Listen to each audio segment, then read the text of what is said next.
sì, Allora, ormai chiusa rieccoci qua. apposta. Allora, un'osservazione prima di passare al clou, quindi parlare della sicurezza, giustamente diceva, parliamo di Jesolo per esempio, che è una realtà che è cresciuta ed è strategica Certo. Diciamo che è economicamente. un vanto per il Veneto, e per noi, perché attira clientela da tutta Europa.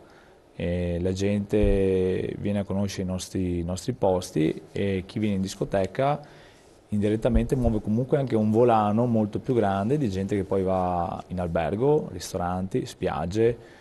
Quindi la Quindi è tutto un discoteca settore economico che è strategico. è il Infatti questo turismo. turismo, esatto. No, questo mi Turismo, serve perché dopo voglio dare un po' il là anche al discorso di cui parlavamo prima fuori certo. onda.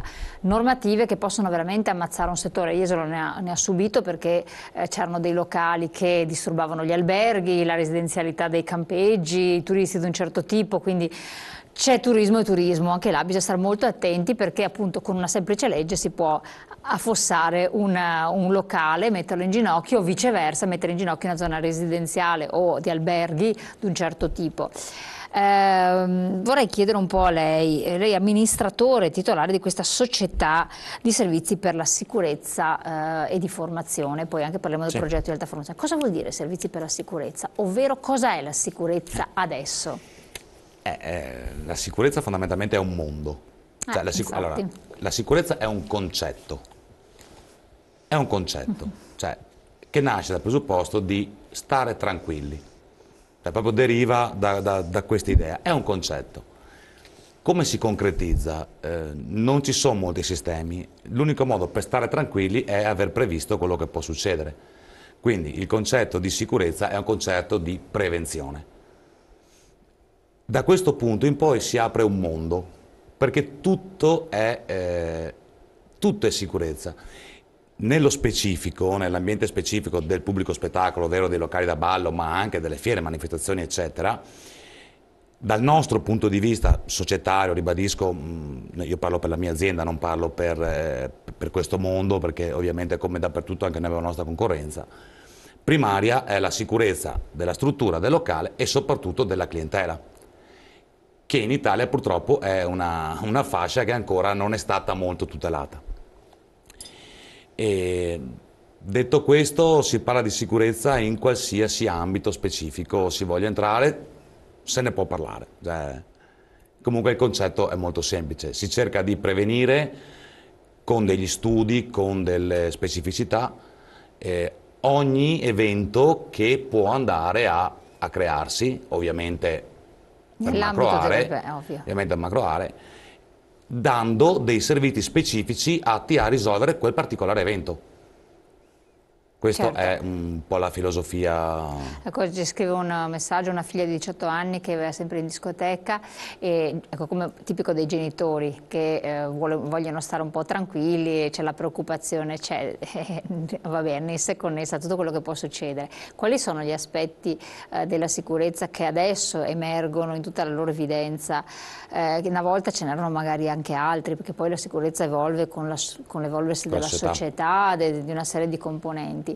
In genere il genitore ha sempre paura vabbè, al di là dello sballo in sé per sé se uno si mette in macchina, ma questo che riguarda una fase successiva e magari non vi compete, oppure me lo dice lei se compete oppure no, perché poi ci sono anche discorsi. Sarebbe interessante che potesse competere, nel senso sarebbe interessante e soprattutto sarebbe utile. Noi vediamo tantissimi ragazzi che esagerano, ma esagerano di tutto. Esatto, e quella è la seconda cosa. E poi si mettono a guidare, e poi si mettono a guidare. Nessuno ha mai pensato di creare un sistema di segnalazione alle forze dell'ordine, per esempio, per segnalare queste persone, o perlomeno le situazioni esagerate, ok?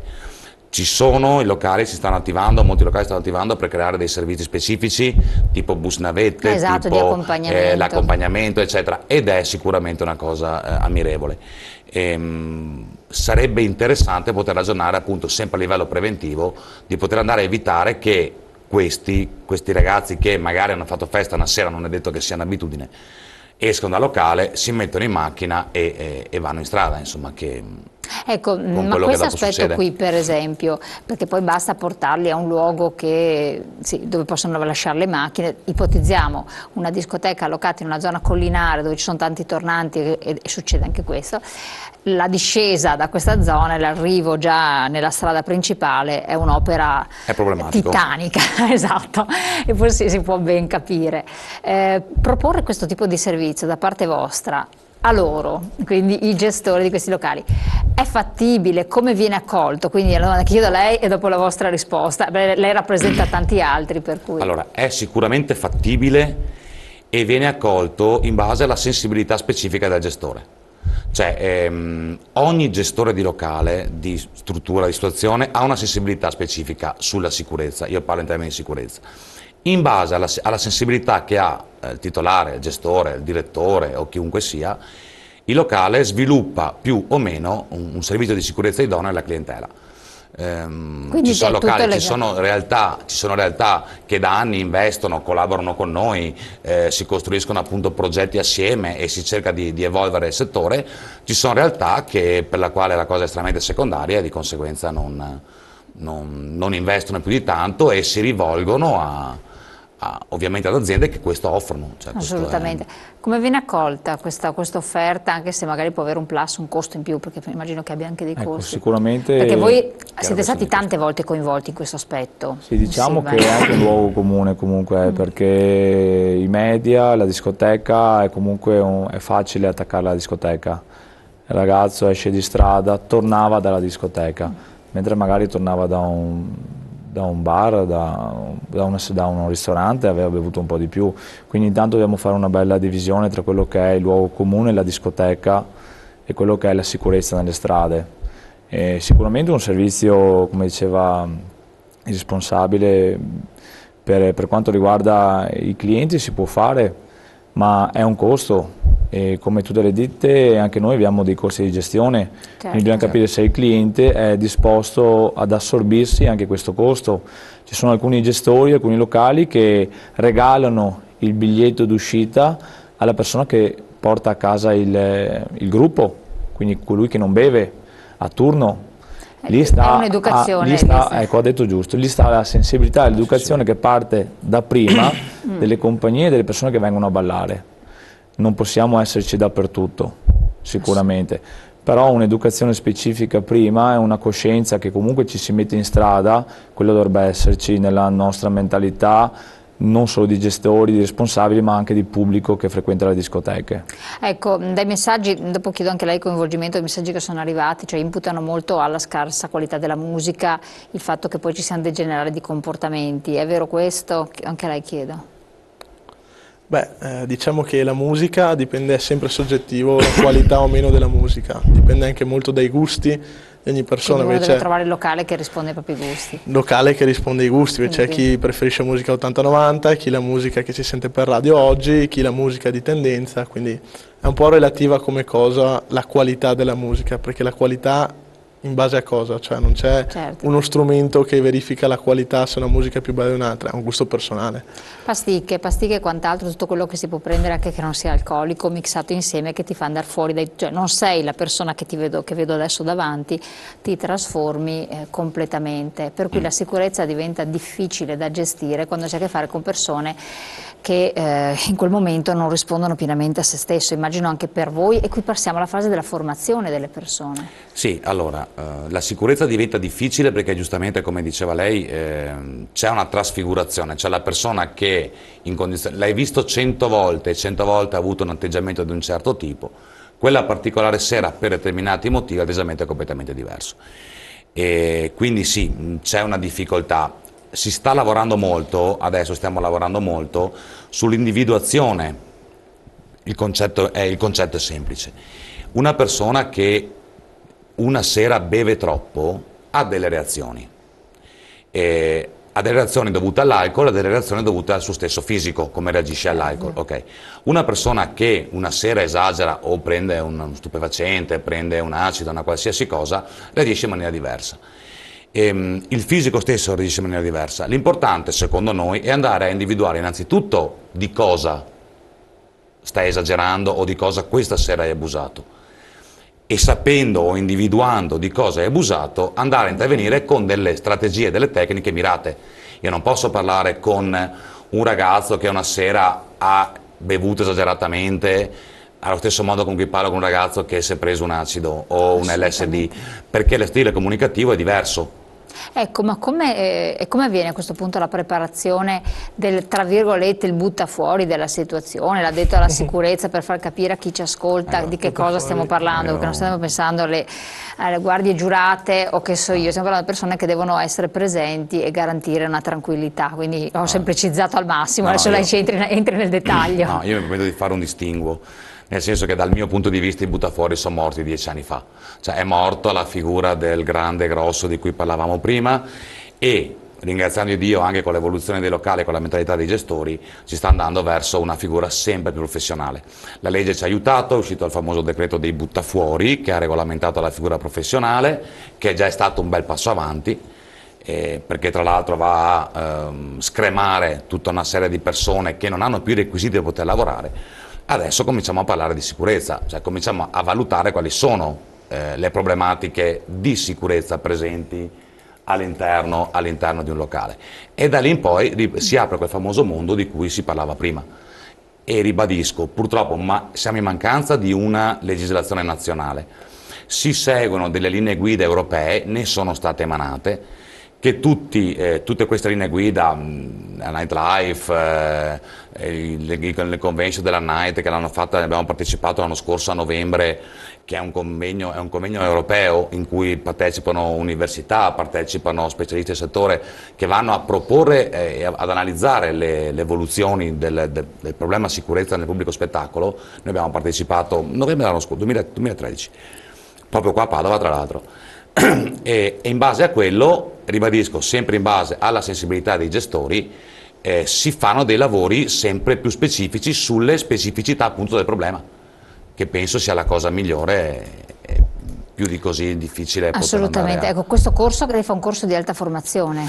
Sì, non è un corso, è un progetto nuovo, innovativo, mi permetto di dire che siamo i primi in Europa, che si chiamerà Addetto alla Global Security nel pubblico spettacolo, che è nato da un'esigenza, da uno studio e da un'esigenza. Abbiamo studiato per anni le problematiche e le casistiche di eventi che capitano più spesso all'interno del pubblico spettacolo, sono state analizzate, è stata fatta appunto statistica, in collaborazione con Regione Veneto, che ringrazio, è stato creato un corso professionalizzante di alta formazione, che va a formare questi operatori, all'inizio siamo circa una ventina i primi che verranno formati, che saranno super formati, saranno formati in maniera specifica per andare a intervenire in varie situazioni che possono capitare. Una di queste è la comunicazione, un'altra di queste è gestire una persona che è in un momento adrenalinico particolarmente facinoroso, un'altra può essere, che ne so, il riconoscere. Esatto, riconoscere soprattutto, perché la prevenzione è là la cosa fondamentale. La prevenzione, lì cioè in avere effetti occhio che quella persona potrebbe... Abbiamo puntato moltissimo su questo e grazie alla collaborazione anche con vari organismi del Ministero della Salute che ci stanno formando per individuare la persona in abuso, definiamo in abuso, individuare di cosa e in base al di cosa è stato fatto un corso di comunicazione per andare a intervenire, sempre con la logica della prevenzione. Diciamo, muore la logica della repressione, la vecchia figura del buttafuori, cioè che interviene quando l'evento si è già verificato e si ragiona nel prevenire che l'evento capiti. Ma la presenza di voi come figure professionali riconoscibili in qualche modo, perché altrimenti non siete infiltrati della polizia, no. Sono dell'antidroga, ma riconoscibili, è sempre stato un po' un deterrente, no? È un deterrente per mentalità anche. Esatto, come mentalità, eccetera. E soprattutto poi anche lì c'è un fattore culturale di provenienza, cioè persone che vengono da altri paesi stranieri sono abituati che queste persone possono reagire in un certo modo, magari certo. In Italia siamo abituati un po' diversamente. C'è anche questo fattore che una persona che viene da un certo paese può frequentare la discoteca, fruirla in modo diverso, insomma. Certo. nel nord Europa, nell'est Europa si beve all'inverosimile ed è facile anche arrivare a degli eccessi che però lì sono considerati magari normali, qui da noi fanno paura ai frequentatori. Lì non solo sono considerati normali, ma sono quasi obbligatori. Cioè nel nord Europa o in paesi dell'est Europa specialmente, la figura dell'addetto alla sicurezza del pubblico spettacolo è una figura che ha dei ruoli specifici. Uno di questi è proprio avere a che fare con gente che non va molto per il sottile, diciamo. Esatto. Qua da noi purtroppo abbiamo delle logiche diverse, siamo molto più docili e anche là, dovendo essere più docili per legislazione che abbiamo in Italia, non c'è molto da fare, bisogna lavorare sulla comunicazione, bisogna parlare con questi clienti, se si può, nella loro lingua, in modo che capiscano che insomma sai quello che dicono e sempre, se si può, cercare di fare capire che insomma sì, siamo in un ambiente, c'è altra gente, ci vuole rispetto anche per Faccio per le persone l'esempio, presenti. adesso c'è stato un calo di presenze per carità legate a fattori contingenti, ma il cliente russo, io so che in struttura alberghiere, dopo non so se nelle discoteche, chiedo a voi se anche lo stesso, creava dei problemi, per cui doveva avere il personale che sapesse trattare con questo cliente. Si parla sempre di comunicazione, cioè la comunicazione è fondamentale. Noi, faccio un esempio, in un locale l'anno scorso, appunto in zona Jesolo, dove lavoravamo, che ha collaborato sempre come il signor King per la formazione di questo progetto, all'ingresso avevamo 8 lingue, persone madrelingue diverse. 8 addirittura? Si parlavano 8 lingue diverse, in modo da poter comunicare con tutti, cioè la scusa non ti capisco non era contemplata. E in base a quello si comunicava quello che doveva essere comunicato, che sono altro che le direttive del locale stesso, che ricordiamolo è un locale privato, non è un locale, non è un bar. Cioè, assolutamente, questa è un'altra cosa.